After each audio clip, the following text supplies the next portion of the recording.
वहीं दूसरी जानिब मध्य प्रदेश एक तरफ जहां कोरोना का कहर लगातार मध्य प्रदेश में जारी है, तो वहीं दूसरी जानिब कोरोना मरीजों की इलाज को लेकर हुकूमत और कांग्रेस के दरमियान सियासत भी अपने शबाब पर है। रियासत में कोरोना के एक्टिव मरीजों की तादाद 15,000 को तजावुज कर गई। वहीं पिछले 24 घंटे में रियासत में कोरोना के नए मरीजों की तादाद 2,323 दर्ज की गई है। हुकूमत का दावा है कि कोरोना को लेकर अस्पतालों में बेहतर इंतजाम किए गए हैं और यकम अप्रैल से रियासत भर में 45 साल से ऊपर के लोगों को कोरोना का टीका लगाया जाएगा। वहीं कांग्रेस ने रियासत में कोरोना के बढ़ते कहर के लिए हुकूमत पर अस्पतालों में नाक़िस इंतजाम का इल्जाम लगाया है।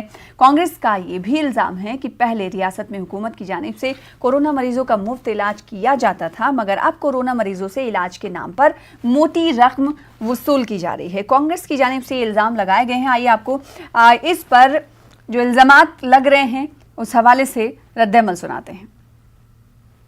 की उम्र के लोगों को भी अब वैक्सीनेशन प्रोग्राम में जोड़ा जाएगा। प्रधानमंत्री नरेंद्र मोदी जी को मैं बहुत धन्यवाद देता हूं।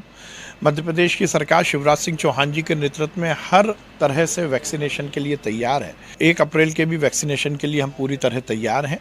हमारे पास सफिशिएंट डोज हैं और सफिशिएंट स्थान है जहां हम वैक्सीन लगा सकें।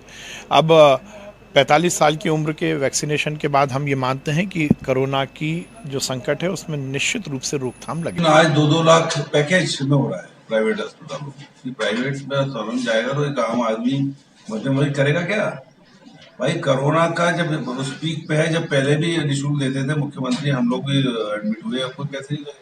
आज भी किसी भी प्रदेशवासी का एक पैसा नहीं लगना चाहिए कोरोना के ट्रीटमेंट में। प्राइवेट व शासकीय सब उसमें कोरोना के वार्ड्स हो और फ्री हो।